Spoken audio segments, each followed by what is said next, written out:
Sir வணக்கம். நான் advocate Gopalakrishnan. Chowk சங்கருக்காக இப்போ அப்பீர் ஆகியிருக்கோம்.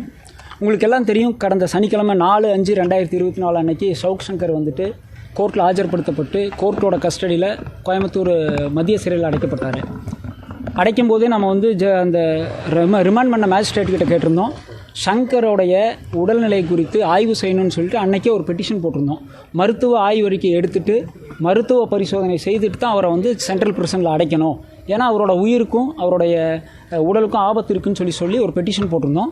அன்றைக்கி ரிமாண்ட் பண்ண மேஜிஸ்ட்ரேட்டும் மெடிக்கல் பெட்டிஷன் அலோவ் பண்ணியிருந்தார். அவர் மெடிக்கல் பெட்டிஷனில் எக்ஸாமின் பண்ணதுக்கப்புறம் தான் சென்ட்ரல் பிரிசனில் அடைச்சிருக்காங்க. ரிமாண்ட் பண்ணுறதுக்கு முன்னாடியும் ஒரு மெடிக்கல் எக்ஸாமினேஷன் நடந்துச்சு. ரிமாண்டுக்கு அப்புறம் ஜெயிலுக்கு போகிறதுக்கு முன்னாடியும் ஒரு மெடிக்கல் எக்ஸாமினேஷன் நடந்துச்சு.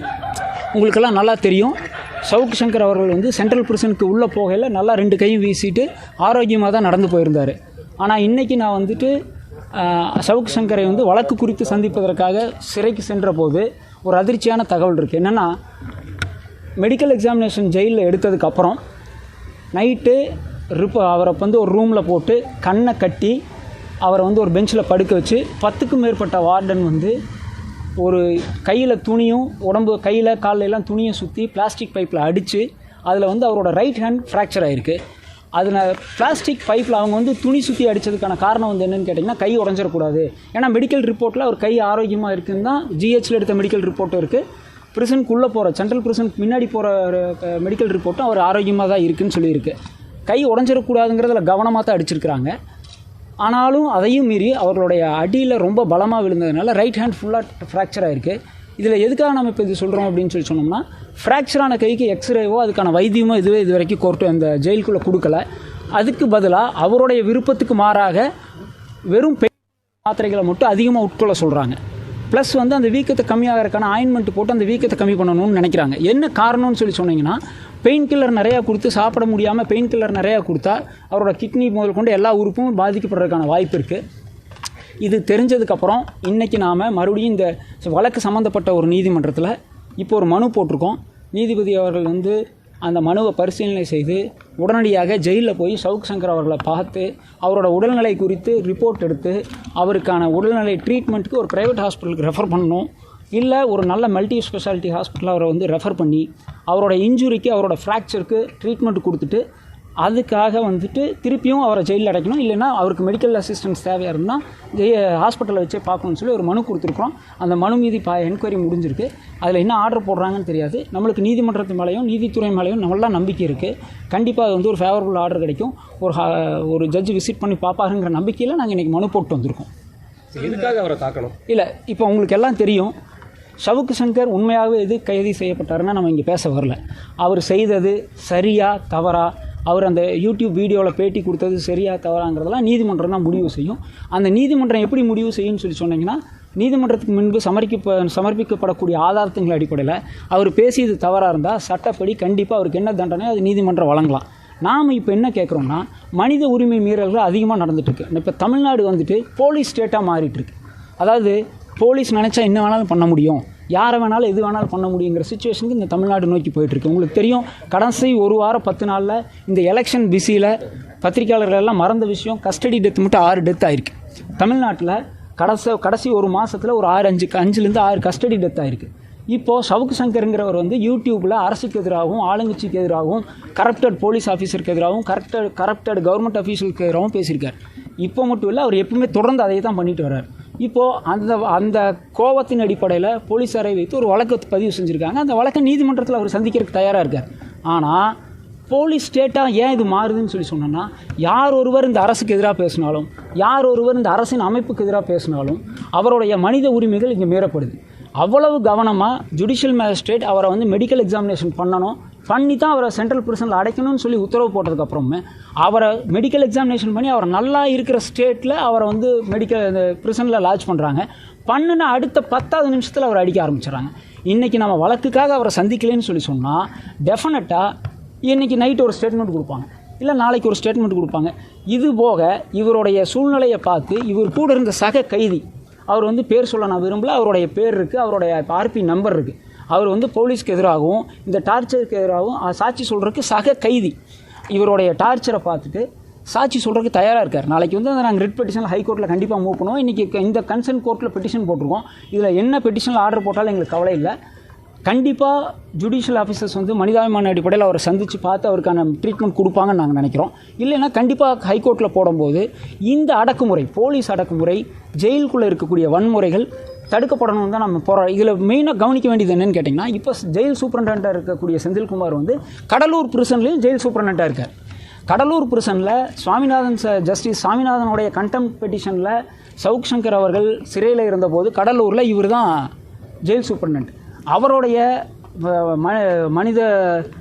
மனித உரிமை மீறலுக்காக ஹைகோர்ட்டில் சவுக் சங்கர் அவர்கள் செந்தில்குமார், இப்போ கோயம்புத்தூர் ஜெயில் சூப்பரண்டாக இருக்க செந்தில்குமார் மேலே ஒரு வழக்கு தாக்கல் செய்து அது வந்து விசாரணைக்கு பெண்டிங்கில் இருக்குது. இப்போ நான் சவுக் சங்கர் என்ன சந்தேகப்படுறாருன்னா, அதற்கு பழி வாங்கும் விதமாகவும், போலீஸாரை பேசியதற்கு பழி வாங்கும் விதமாகவும் வேணுமென்றே கோயம்புத்தூரில் வழக்கு பதிவு செய்து, தமிழ்நாட்டில் எங்கே வேணாலும் இந்த வழக்கு பதிவு செஞ்சுருக்கலாம், கோயம்புத்தூரில் குறிப்பாக பதிவு செய்ய காரணம் வந்து அதே செந்தில்குமார் இடத்துல வந்து சவுக் சங்கரை வந்து விடணும். சவுக் சங்கருக்கு எகெயின்ஸ்டாக திருப்பியும் அதே செந்தில்குமார் ஜெயில் சூப்பரண்ட் அவரை வந்து கொடுமைப்படுத்தணுங்கிற எண்ணத்தில் தான் அவர் வந்து கோயம்புத்தூரில் அடைக்கப்பட்டிருக்கிறதா சவுக் சங்கர் அவர்கள் இப்போ சந்தேகப்படுறாரு. அவரோட உயிருக்கு கண்டிப்பாக கோவை சிறையில் ஆபத்து இருக்கிறது. காரணம் என்னென்னா, வெறும் பெயின் கில்லர் கொடுக்குறாங்க. வெறும் பெயின் கில்லருங்கிறது எப்படி அதை எடுத்துக்க முடியும்னு தெரியல. நாளைக்கு கிட்னி பாதிக்கப்படலாம், ஒவ்வொரு உறுப்புகளாக செயலெடுக்கப்படலாம். இதில் இன்னொரு விஷயம் என்னென்னு கேட்டிங்கன்னா, சக கைதிகள் இவருக்கு உதவி செய்கிறதுனால, மெடிக்கல் அசிஸ்டன்ஸ் அந்த கையில் கட்டு போடுறதுக்கு பேக்கெல்லாம் கொடுத்ததுனால இவர் என்ன பண்ணுறாங்கன்னா, தனிமை சிறையில் சாலிடரி கன்ஃபைன்மெண்ட்னு சொல்லக்கூடிய தனிமை சிறையில் அடைச்சிருக்காங்க. மென்டல் பிளாக்னு ஒரு பிளாக் இருக்குது, மனநிலை சரியில்லாதவர்களுடைய ஒரு பிளாக்கில் இவர் அடைச்சிருக்கிறாங்க.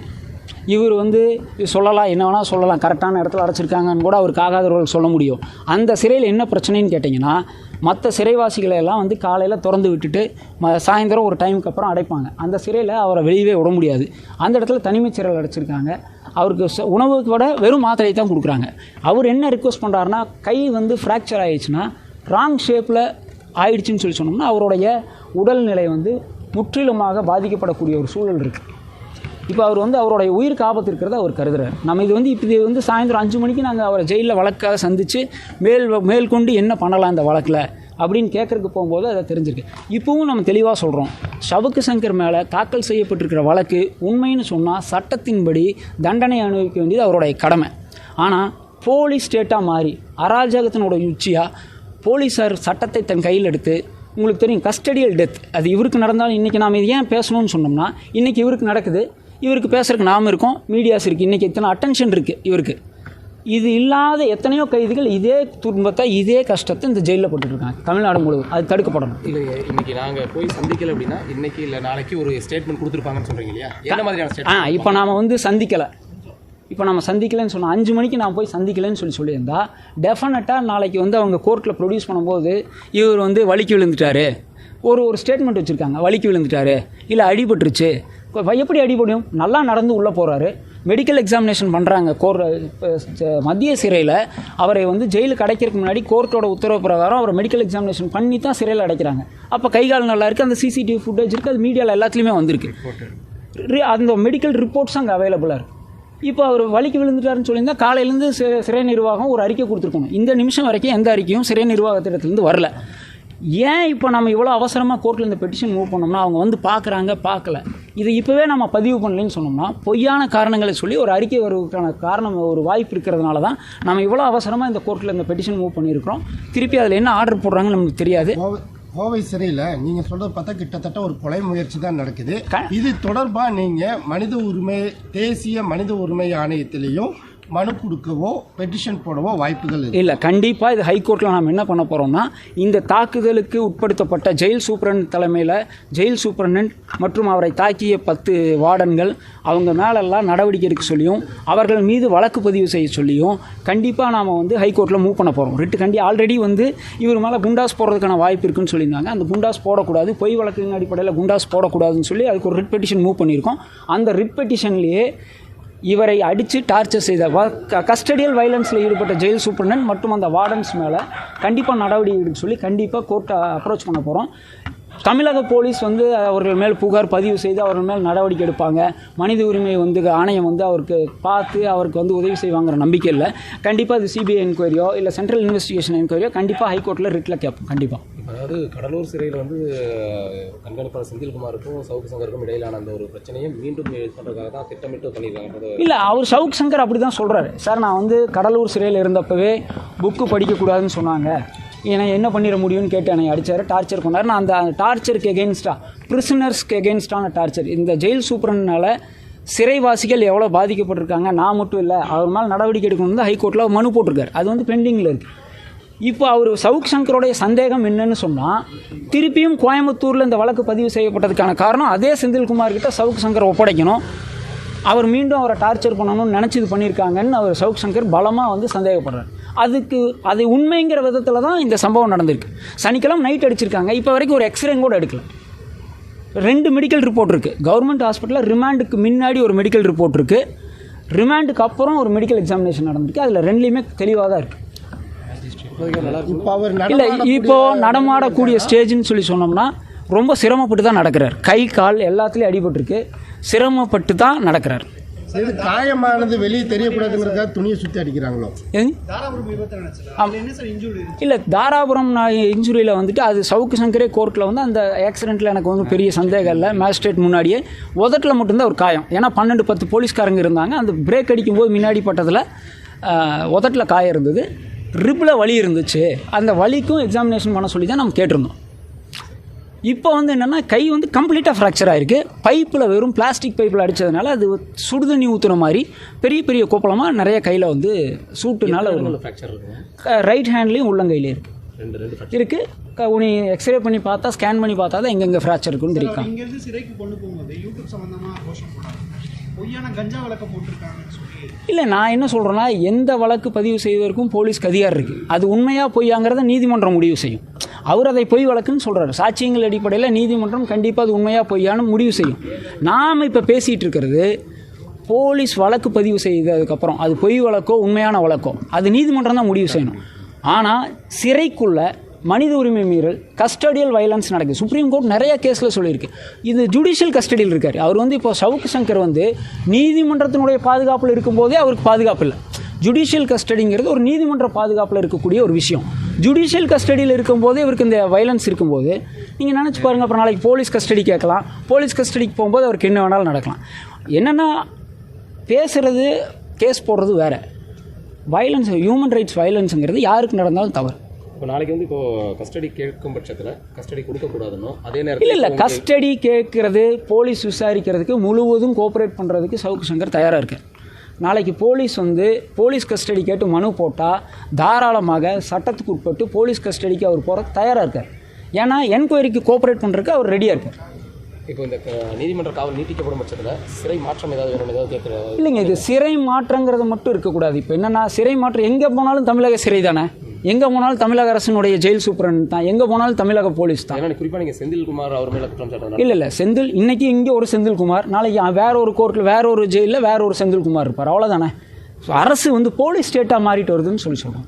இது வந்து போலீஸ் ஸ்டேட்டாக கன்வெர்ட் ஆகிட்டு இருக்குது தமிழ்நாடு அப்படிங்கிறத சொல்லுவோம். எங்கே சிறைக்கு போனாலும் அவங்க தமிழக அரசினுடைய அதிகாரிகளாக தான் செயல்பட போகிறாங்க.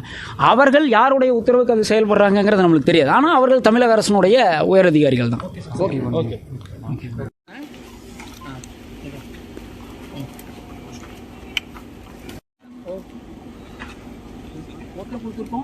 இந்த மாதிரியான வழக்குகளில் நீதிமன்ற